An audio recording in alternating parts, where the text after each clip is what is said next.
People pay good money to see this movie. When they go out to a theater, they want cold sodas, hot popcorn, and no monsters in the projection booth. Everyone pretend podcasting isn't boring. Turn it off. Turn it off.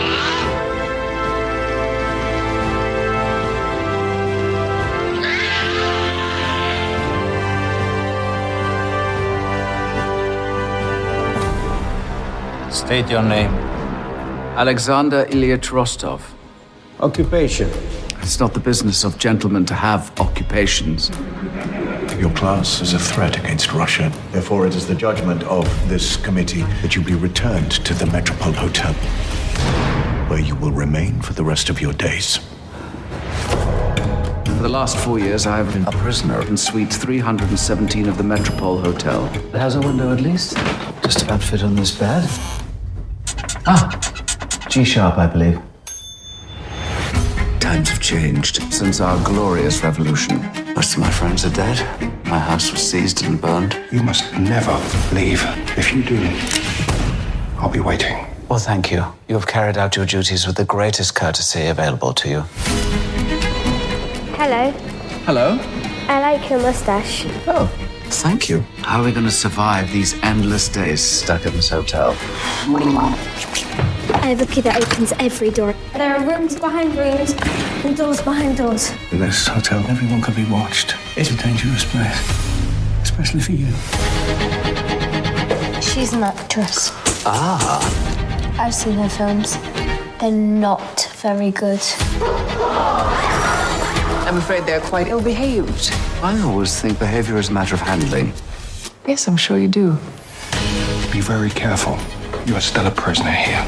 I won't betray who I am, and neither should you. Everything in this new world comes at a cost. We could disappear. We could start again. This is still my country. What's she doing? I believe he's refusing to be beaten. They can take away your house. They can take away everything. They can't take away who you are.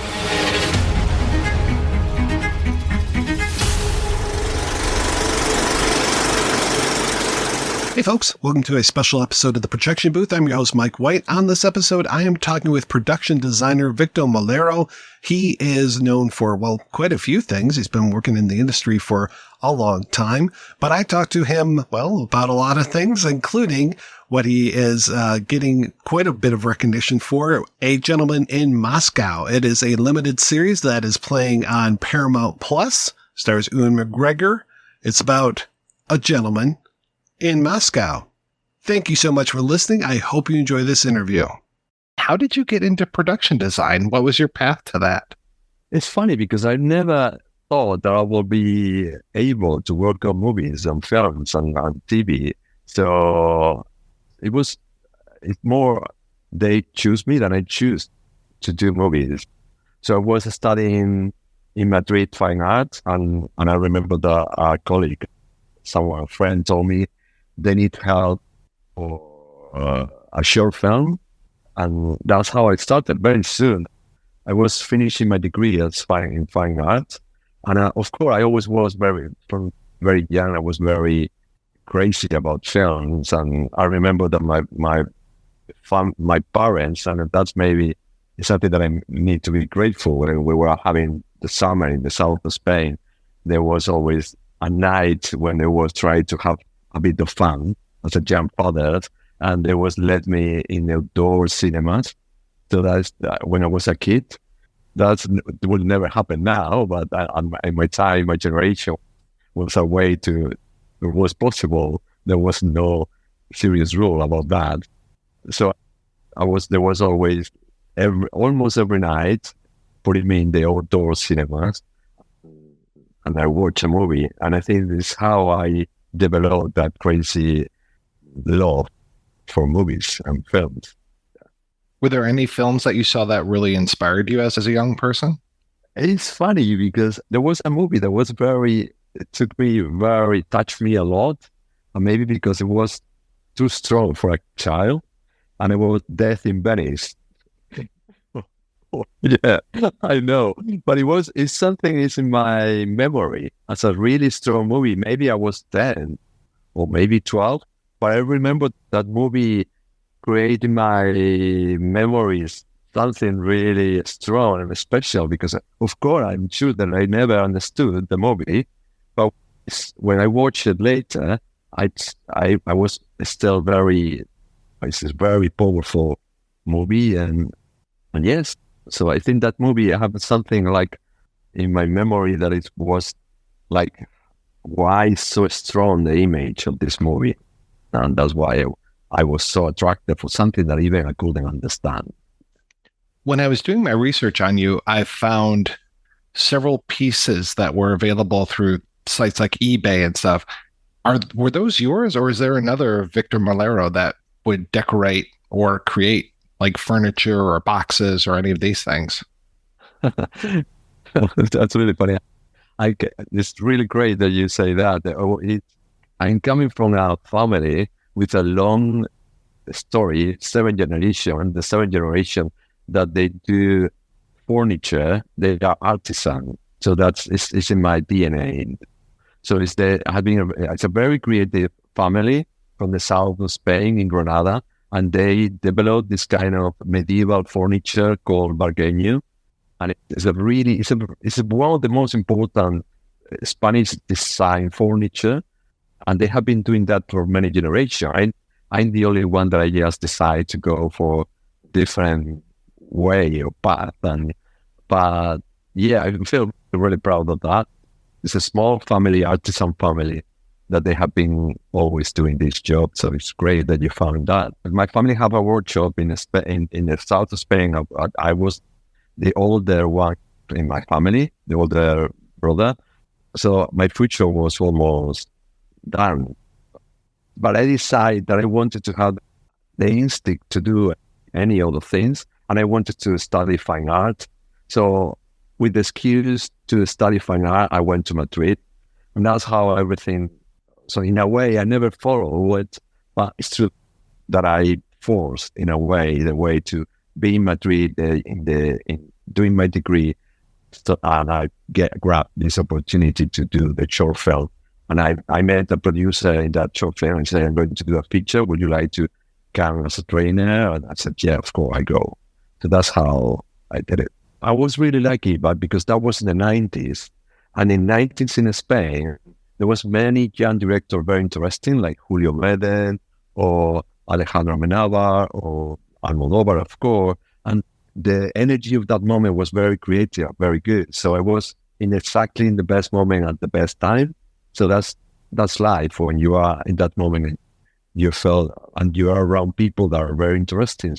So that's how I was very lucky in a way. Was Savage Grace, was that your first English language feature, or had you done English language movies before that? I did it, but not as a designer. It was my first English movie as a designer. And it's funny because my English was really poor, if I'm honest.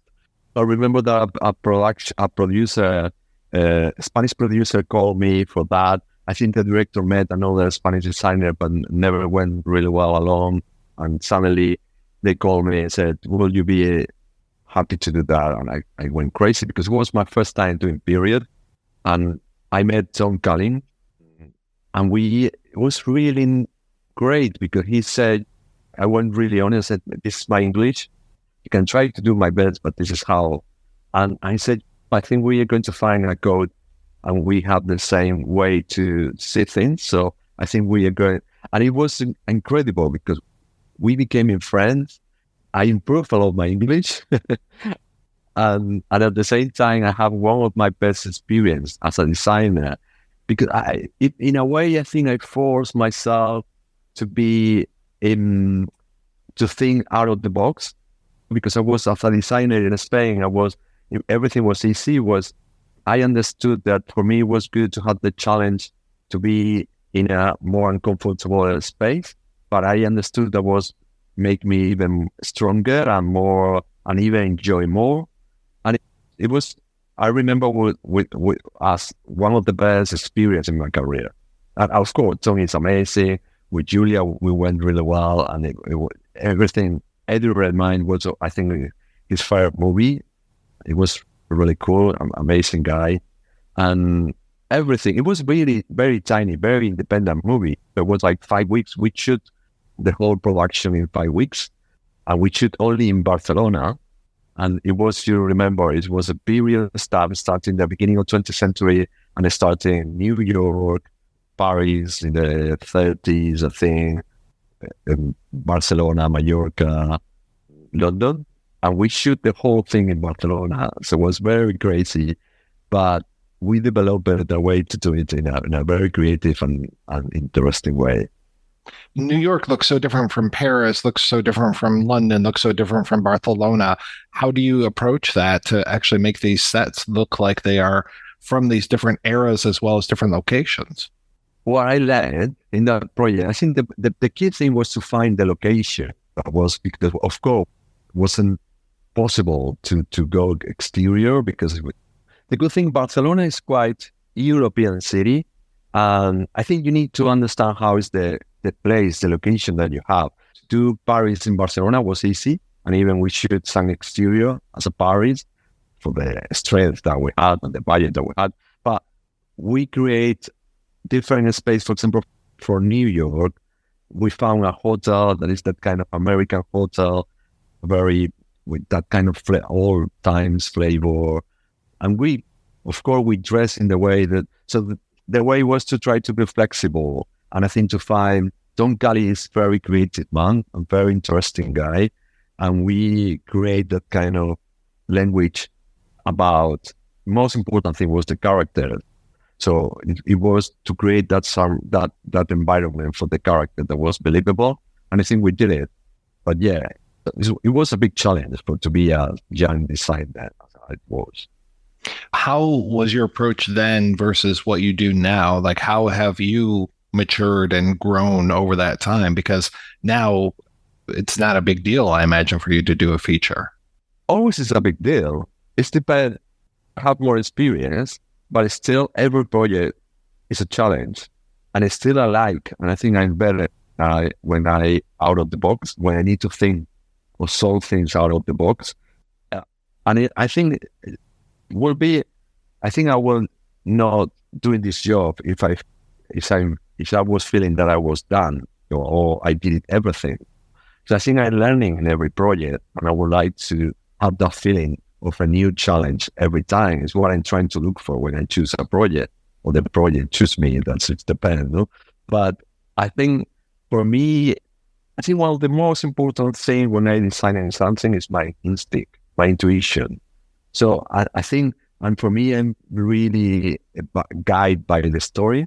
So I need to find the tools. For me, my tools is the spaces and the location and the color, the texture. So to find a code, a visual code to create the story and to give a background to the story that is adding layer to create the story more interesting under the dialogue and the acting we have. So for me, it's the key thing for designer, and it's what I try all the time. So always is a challenge. But to follow my intuition is something that I've learned with time, and that's give me a kind of security or more confident on that now. How do you actually communicate with your other designers, with your director? I mean, do you build little models? Do you draw a lot? What is that way? Do you have mood boards that you share with them to get them more in your same mindset? Yeah, one of the things when I working in a project, it's funny because today I'm in a new project now, and today I put all my department together and I show a mood board. So for me, it's very important to create a mood board that is giving the flavor of why we are trying to tell and the concept that I'm trying to achieve in the whole story, if it's a feature film or it's a series. So for me, that mood board is key. That's why the research is quite important. And I have many files and I'm trying to create, and I have movies, images of movies, or even art or photography. I use a lot of photography. And I try to create a mood board with visuals to give what I'm trying to achieve. And of course, after that, I design and do concepts, and I try to be more specific in every part of the story. But from the beginning, the first step is to create a mood board. And I think it's the best way to start a conversation even with the director or the producer about if I'm in the right way or not, or, what is my proposal. How have you found TV shows and films, are they different for you? Is there a different approach you have to take for one work versus the other? It's truly me, because the first 20 years of my career, I was doing feature in Spain because the quality of TV at that time wasn't great. But when I met a British director in Spain, and he brought me to UK. So now I'm in London, by the way, so that's why. And when I came to UK, that was like maybe 12 years ago, and I started to do TV and series. It's true that now the quality in Spain of TV series is really good, but at that time it wasn't. So I think it was better to develop or to work on films. I found that maybe because I started doing film, for me, still is the process, the creative process for me is coming from the story. And I think I don't do any different. It's true that sometimes the series are more a product than a film, and could be something more arty. But for me, I need to work in that creative process to have the best of I can for the project. So for me, there's no a really big difference. Of course, in a series, sometimes you don't have only one director, you have three DOPs, and you need to share or a showrunner. It's different in a way. And for me, my creative process, there is no change, if I'm honest with you. Are there any types of projects that you've always wanted to do but haven't had a chance to do it yet? I've never done science fiction, and I would love it. I would love to do science fiction. It's something that I've never done. I've done fantasy, done period, but I've never done science fiction. It's a genre that I love it. I had some possibilities, but wasn't never the right one. So that's why I never did it. I hope that will happen some moment in my career. What were some of the problems that you needed to solve when it came to A Gentleman in Moscow? I think the bigger challenge was time, because the producer, when they called me and I started the project, they were thinking that maybe we will find a location to do the whole series in the north of England. And I had the experience to work in the north of England before. I did a series in that area. So when they told me that, I said, that's never going to happen, because it's true that it was impossible to find a hotel with that kind of flavor at the beginning of 20th century in Bolshevik times. So it was impossible. So when I said it, the producer looked at me and said, maybe you're right, but we don't have enough time, because it was all the deals was closed with the actor and everything. So I started to research really fast, and I designed. I think it took me to design the hotel 10 days. That is nothing. So it was a really big challenge. And of course, there was another challenge that was budget, because one of the things that was important was the scale. To have the whole series in such a kind of set, and the audience don't get bored, or the camera don't get lost in trying to achieve what need to achieve. So for me, it was really important to create that kind of labyrinth feeling of the story. And these things about there's room behind rooms and doors behind doors. So it was really a big challenge for that, to create what is in the book and to be faithful to this beautiful story that Amor Tolls wrote. So it was too many challenges, as you can see. But we did it, and it was great. And I always say, the real metropole in Moscow, it was built in 5 years, and we designed and built in 5 months our metropole hotel. So it was like, this is a big difference. So it was crazy. So it was a bit crazy, but we did it. We did it, and I feel it has been one of my best experience. Do you ever supplement your designs with like computer generated things? Do you have your set and then here's a green screen over here that's going to be replaced with something else later on? Yeah. For example, the facade of the hotel, we built only the door, the main door, a little bit of the facade, but around there was a blue screen. I designed the whole facade because the actual Metropole Hotel, we wasn't allowed to use it for rides. It was difficult to achieve, to try to have the right to use it in our time. So I redesigned the facade, and we did it in CGI, visual effects. So yes, but I was in charge of design as well. And yes, so we did it, and several times there was some part of the set that we needed to add. For example, the stained glass cupola on the top of the lobby. It was, of course, as well a bit of CGI work there, but most of the sets are handcraft, and I was really lucky because I have an amazing team from the north. My construction manager was Paul Ward, and I work with a fantastic, talented team that helped me to do such a kind of achievement.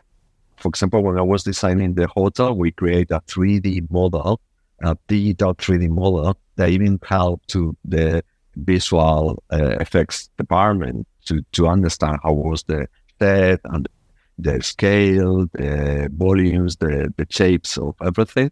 And I think at the same way, it's really useful because you can give the director a sense of a space, because of course they don't have the skill that you have been developing with your being a professional in this. So it's really a great tool for everyone to understand the spaces and how you can move with the camera and how you can create that kind of labyrinth.